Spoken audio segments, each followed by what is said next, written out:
पेयजल की व्यवस्था नहीं, कहाँ बेटी जाएगी।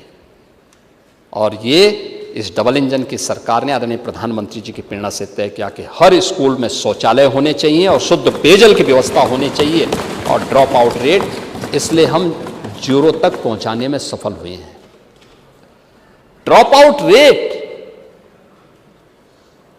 याद करिए ना, 17 के पहले उत्तर प्रदेश की बेसिक शिक्षा परिषद में पढ़ने वाली बेटियां नंगे पैर स्कूल जाती थी। 60% से अधिक बेटियां नंगे पैर जाती थी स्कूल।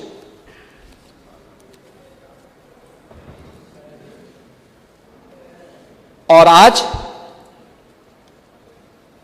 हम लोगों ने उसी समय घोषणा की थी, जब मैं बुंदेलखंड दौरे में गया था, मैंने देखा था कि स्कूल जा रहे हैं बच्चे। मैं गाड़ी रोका, मैंने पूछा भी कहां जा रहे हो, तो एक फटे हुए बैग लेकर के बेटी जा रही थी, कई अन्य बच्चे भी थे, नंगा पैर। मैंने कहा कहां जा रही हैं? का स्कूल। सर्दियों का समय, फटी हुई फटा हुआ कुर्ता, नंगे पैर। मैंने कहा चप्पल नहीं है, चुप। मैंने अपने सहयोगी से कहा, मैंने कहा इस बच्चे को 100 रुपया दो खरीदने के लिए। उसने नहीं लिया। मैंने कहा अकेले स्कूल जाती हो, और कौन कौन लोग हैं? कहा नहीं, सब गांव के अन्य, सब गांव की ही बेटियां सभी थी। उन्होंने कहा सब एक शाम लोग जा रही हैं। यानी ये स्थितियां थी। तो मैंने ये पूछा, मैंने कहा भाई वगैरह नहीं है? कहा साहब भाई है, लेकिन भाई तो अंग्रेजी स्कूल में पढ़ता है। हाँ, मैं क्या करूं? नहीं देखो, गलत बोल रहे हैं आप लोग, पिक एंड चूज करते थे। मैं जब लीकेजेस रोकने की बात करूंगा ना तो बता दूंगा उस समय सही। नहीं, मैं बताऊं, समाजवादी पेंशन स्कीम केवल समाजवादी कैडर को। अरे कम से कम जिस कांग्रेस की बैसाखी से वहां पहुंचे थे उस कांग्रेस के ही नेताओं को दे देते, नहीं दिया। चेहरा देख करके देते थे, किसी और को नहीं देते थे। अरे पांडे जी एक बात बताइए, कम से कम उन गरीब ब्राह्मणों को भी दे दिए होते, जो गरीब ब्राह्मण बेचारे जो गरीब ब्राह्मण स्कॉलरशिप नहीं पाते हैं, संस्कृत पढ़ने वाले। गरीब ब्राह्मण जीने तो पावे। नहीं, मैं वही कह रहा हूं ना, नहीं दिए।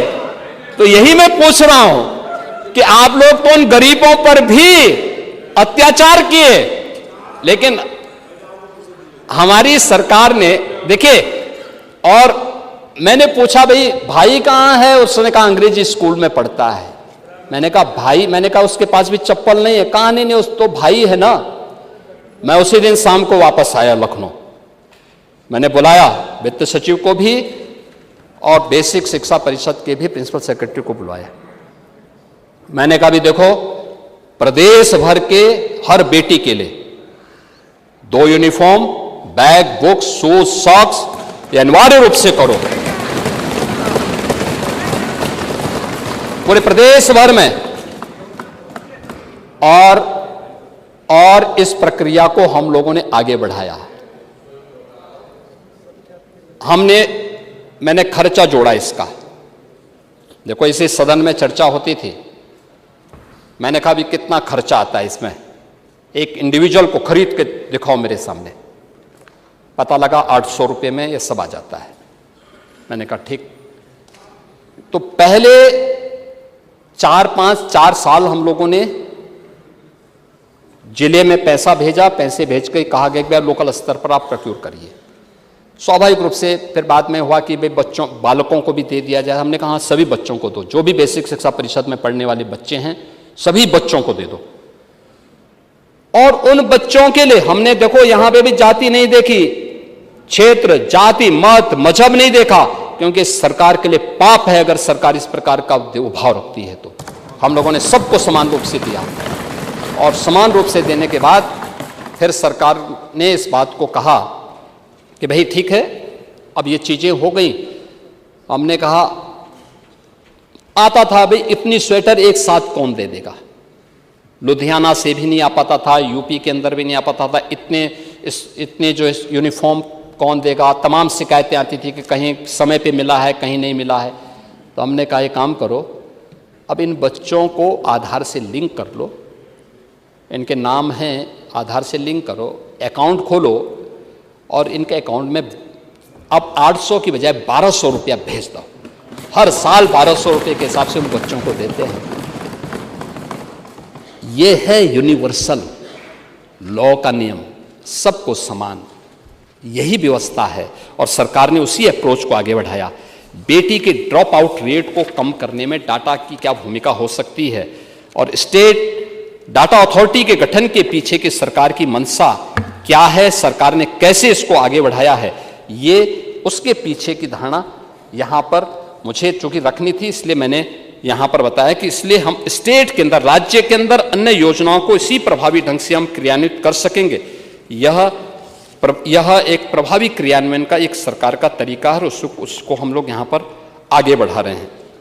महोदय, यहाँ पे जो बजट में अन्य बातों की घोषणा हुई है, खासतौर पर एक बड़ी घोषणा हम इस अवसर पर, आपने देखा होगा कि इस बार के बजट में हम लोगों ने बहुत सारी ऐसी घोषणाएं की हैं जो राज्य के नौजवानों की दृष्टि से भी, महिलाओं की दृष्टि से भी, गरीबों की दृष्टि से भी होने जा रहा है और इस पर हम लोग पूरी तरह कार्य कर रहे हैं। वर्तमान में जो डेटा सेंटर की स्थिति है, जिसमें हम उत्तर प्रदेश के अंदर आज उसका हब बनाने की दिशा में तेजी के साथ अग्रसर हुए हैं और उत्तर प्रदेश का जो लक्ष्य है, हमारा मानना है कि 2030 तक हम 5 गीगावाट डेटा सेंटर क्षमता प्रदेश के अंदर बने, इस दिशा में हम कार्य कर रहे हैं। 4-5 बड़े डाटा सेंटर क्लस्टर की स्थापना का कार्य और इसके लिए हम लोगों ने अभी से व्यवस्था प्रारंभ की है और हाईटेक इकोसिस्टम का विकास और उसके स्किल के साथ रोजगार सृजन भी उसके माध्यम से होगा। बहुत सारे रोजगार उसके साथ हम लोग एक साथ करने जा रहे हैं और इन सभी कार्यों के साथ ही स्टेट डाटा अथॉरिटी के गठन के लिए भी हमने 100 करोड़ रुपए की व्यवस्था इस बजट में यहाँ पर की है और इसको हम लोग यहाँ पे इसलिए सदन में आए हैं। दूसरा है जो इमर्जिंग टेक्नोलॉजी का दूसरा फील्ड है, वह है रोबोटिक्स का। आपने देखा होगा बहुत सारी चीज़ें हम लोगों को लगता था ये अनह्यूमन है, लेकिन चाहते हुए भी नहीं कर पाते थे। जैसे कोई लोड या अनलोड करना हो, अब एक व्यक्ति 1 क्विंटल का बोरा लेकर के ट्रक पे या किसी मालगाड़ी में लाद रहा है।